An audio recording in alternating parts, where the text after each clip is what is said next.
Okay, so we're going to talk about graphing linear and absolute value inequalities. But today we're just going to do one portion, which is just the linear equations, okay? We're not going to talk about absolute value until probably tomorrow or maybe Friday, because I do want to give you a chance to like absorb it and understand it.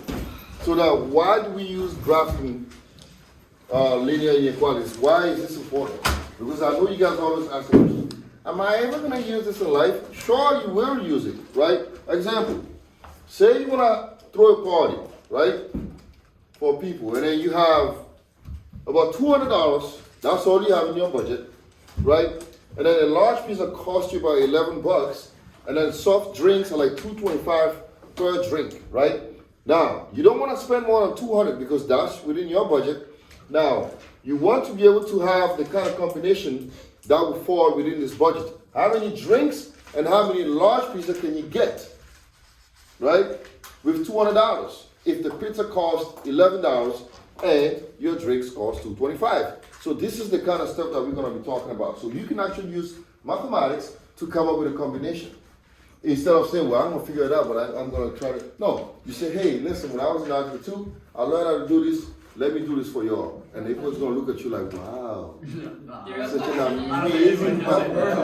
question is, how many people are we buying food and drinks for? No, the question is, that's how much you have, and you want to see. No, the question is, How many pizzas and how many drinks can you get with $200, What right? if you're trying to feed like 200 people?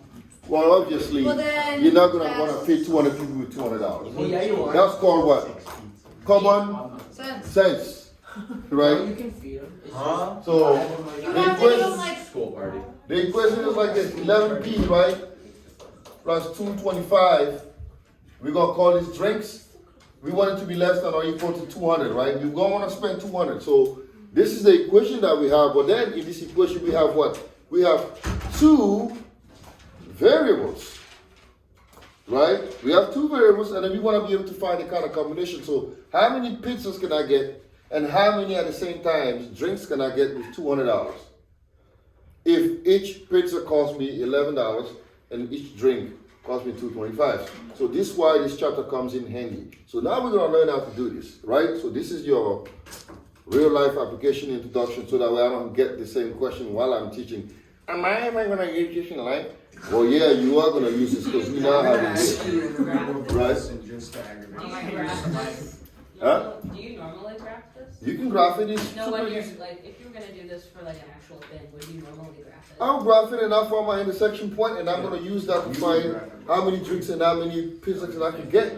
Instead of being like someone else going to be like, ooh, 200. Oh, no. I'm going to use my mathematics and I'm going to come up with an exact number. I would just have somebody else do it for me. You?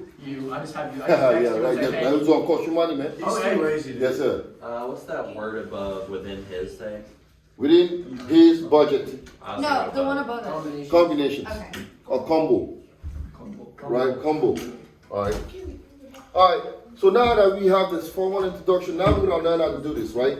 How do you graph linear inequalities?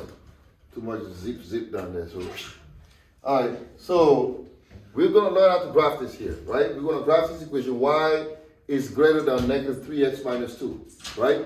So I'm going to show you the steps to do this. It's super easy once you get it, right? So, step one, we're going to graph y equals negative 3x minus 2. Remember, we've learned how to graph linear equation. This is probably the easiest function to graph, right? Because we know what? We know the y-intercept, and we also know the slope, right? Now, this line here is going to be called, we're going to call this line the boundary, right? Or the border. You want to use border, boundary, that's your problem, right? And then next, step two, we're going to find the solution, right? By graphically, by graph or graphically. If you want to use that word graphically, that's fine. Graphically, okay? So now let me go ahead and solve this problem for you. So the first thing we're going to do is we're going to graph this equation, all right? Somebody help me here. So what's my slope? -3. -3. Over 1, right? And then what's my y-intercept? -2. So I'm going to start with -2, right? So if I'm here, I'm going to go up how many units? I'm going to go down how many units? How many units I'm going to go down? 2. I already went down 2. I have my y-intercept. So from here, my slope is what? -3. So I'm going to go down 1, 2, 3, and over to the right? 1. 1, right? So here, right? So normally I will graph this line this way, right? Does anybody agree with me on that? Yes or no? Yeah. Right. But now we are not just graphing a line, we are graphing what? An inequality. This here is just this line, but what I want to graph is what? Y is what? Greater, right? This indicates that this is greater, right? This is what we want to graph. So how do you do this? This is where now, this is the new concept. Now, the first thing is this. Whenever your inequality sign is either greater or less, it's not a solid line. What you have is called a dashed line. So that means this line has to look like this, Oh, right? I did it on purpose, I'm I did sorry. that on pen. Right? It's a dashed line because this is more than or less than, right? If it's more than or less than, you have a dashed line because that means the line is not part of your solution because it's greater. It has to be greater, right? So the line is not part. Anytime you have less than or more than alone, this is a dashed line, And if you have more than or equal and less than or equal, it's called a solid line, which means the entire line is okay. Now we're gonna figure out what is the solution. We have two regions. I already told you that this line is called what? It's called the boundary or the border, right? This is our boundary. So now we have two regions. We're going to call this region 1. And this is region 2, right? Now, which region of this will satisfy this condition? We don't know yet. Yes, sir. Huh? I said it would be 1.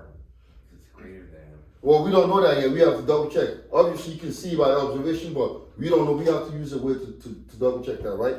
So what I do is this. The easiest way to do this, if the line is not going through the point 0, here's what I suggest you do every time. You're going to replace both y and x by 0, and you're going to see if this statement is true, right? So here's what we do. So we're going to replace, this is step number 3. Replace both y and x by 0 as long as the line is not going through the point 0. As long as that's not happening, you can use this every time, as long as. So I'm going to go 0 is greater than -3 times 0 minus 2, right? I'm going to try to see if this statement is true or false. So 0, this is going to cancel out, right? This is going to cancel out because -3 times 0 is 0. So I get 0 is negative is more than -2. Is this a true statement or false statement? True, right? True. 0, 0 is right here. So since 0, 0 is right here, this is called, and we say that this was true, therefore your solution is here. And this is where you scratch, and you call this solution. So this is how you solve this problem. Okay? So I'll give you a quick recap. Thanks, Mr. Salami. Huh? I was just saying thank you. Oh, you're welcome. I'm honored. So first we solve this equation, like y is greater than -3x minus 2. So the first thing is you graph y equals -3x minus 2, just a line. We graph it, and because this is greater than, it has to be a dashed line because that means your solution cannot be on a line because it's greater. Now next, you replace both y and x by 0 to see if the statement holds true or false. Now you have two regions because this is your borderline and this is your boundary, whatever, right? You have two regions. This region and this region. We don't know which one is the solution. Since the line is not going through 0, 0, you can replace both x and y by 0, right? You could have used any other point on this region or on this region. I prefer to use 0, 0 because it makes it a lot easier to work with. So I put it in and I double check this.